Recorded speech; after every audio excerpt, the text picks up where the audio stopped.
Hey everybody, this is Rydo, and in celebration of the grand tournament opening, we are going to be looking today at all the new Shaman decks. Shaman, it should is what it's called. Sometimes I'll call it Shaman because I'm lazy and not that into uh, not that bright. But there's no W. It's Shaman, Shaman. We're looking at all the new Grand Tournament cards, which I think I already said, so let's begin. It's not really a deck I'm super useful with, but I'm alright with it. I think I'm playing a Murloc deck with the Shaman right now, and when I do the deck rebuilds later, I might change it up. So, Shaman has the Overload concept, and it has one other concept that I can't remember. That it usually you can build decks around. There's usually two concepts in every character class. The first card is the 2-mana spell Ancestral Knowledge. Draw 2 cards, overload 2. Overload, if you don't know, means that the next turn you cannot use 2 of your mana crystals. So you're robbing from the future, basically. Next one we have is the Totem Golem, 2 mana, 3 attack, 4 health totem creature. I think totem as a style of creature is somewhat new. It may not be completely new to the Grand Tournament, but it's definitely something that's been introduced in the past couple of expansions and wasn't there before. This one has an overload of 1, so next turn you won't be able to use one of your mana creatures. So when you have an overload thing, which you really can't silence an overload ability, I have not seen any cards that will do that because it happens as it's being summoned, and you silence cards after they've been summoned. But when there's something with an overload, you might as well add whatever that overload is to the cost. So think of this as a 3 mana, 3 attack, 4 health. And at that point, it's still a good card. It's a pretty good card. Now, we have a gold version of this, but only one. That's fine, but I will disenchant it anyways. You get this warning when you have less than 2. Are you sure disenchanting this card will leave you with less amount than the amount you could use? I'll say fine. I don't have to worry about that. If I really do want 2 of these in here, I can create one for 40, and this one gave me 100. So even, well, let's see, what did it give me?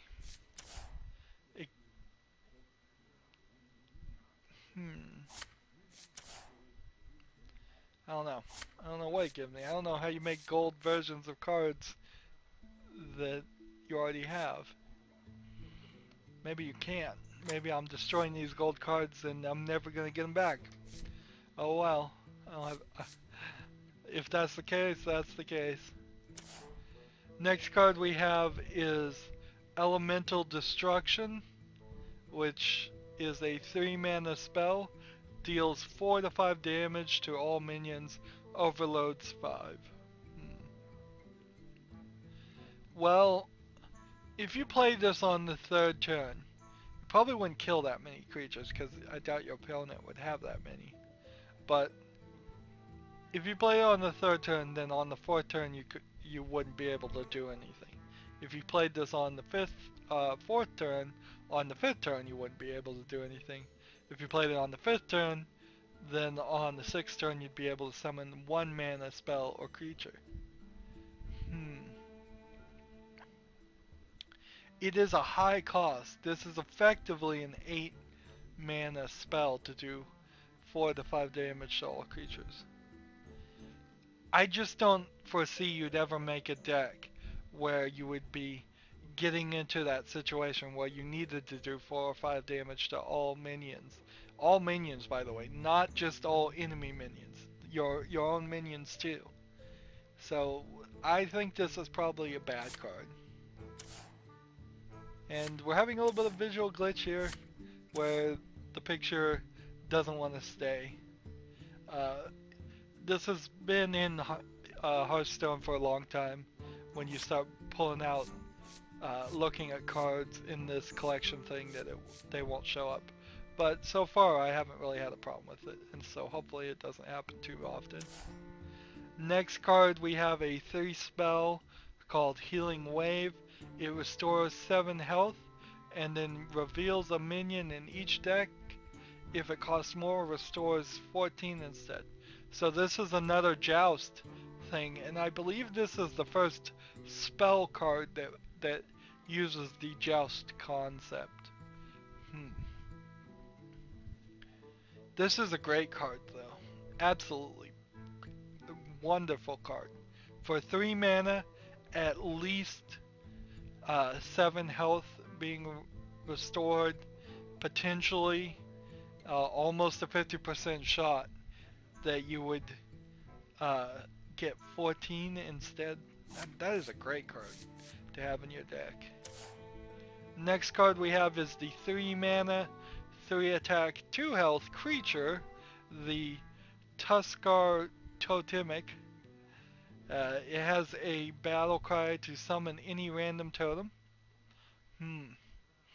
I think for the Shaman you definitely would play this. It's a little low on health. It goes a little below my rule that a 3 mana creature should have at least 3 attack and 3 health, or maybe 4 attack and 2 health. But I kind of like the battle cry of summoning a random totem. Now the problem with the Shaman's totems is you can only have 1 of each. Of the 4 that can be summoned by your hero ability, you can really only have 1 of each, and if you have them all, you can't even use your hero ability. I believe that's the case. So that might be a little bit of overkill on that card, but I still would probably try it. We have a 4 mana, 2 attack, 4 durability weapon here called the Charged Hammer. It has a death rattle. Your hero's power becomes deal 2 damage. So instead of summoning a totem, now the hero ability would be to do 2 damage to a minion or a hero, anybody you choose. Is this a good card?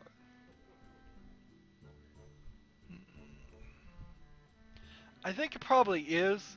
I don't think there are that many weapons for the Shaman anyways, so it's something you would definitely consider putting in your deck, just to have a weapon, let alone to change the totem power to something that would deal damage instead. Definitely would change what you could do. Next card we have is the 4 mana, 4 attack, 4 health creature called the Totem Carver. Is that Dry Nye? It has a battle cry to gain +1 attack, +1 health for each friendly totem. So I think you could probably get 6 totems on the deck, on your side, and then summon this. And then this would be a 10/10 for 4. But you would have to have 6 totems also on your deck, which is a little unlikely. But overall, in general, this is a good card. Definitely a good card. I would definitely have this in my deck. Next one we have is the 5 mana, 3 attack, 6 health creature called the Thunder Bluff Valiant. It has the Inspire ability to give your totems +2 attack. Okay, this is a great card.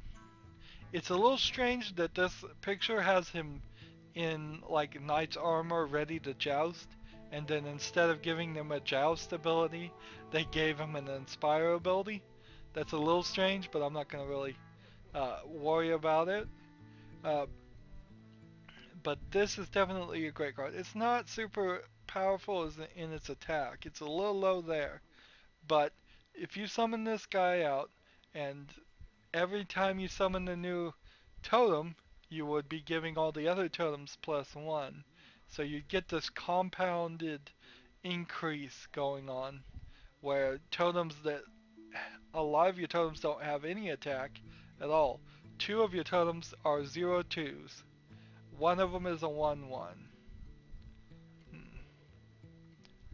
And then I think the other might be a 0/2 also?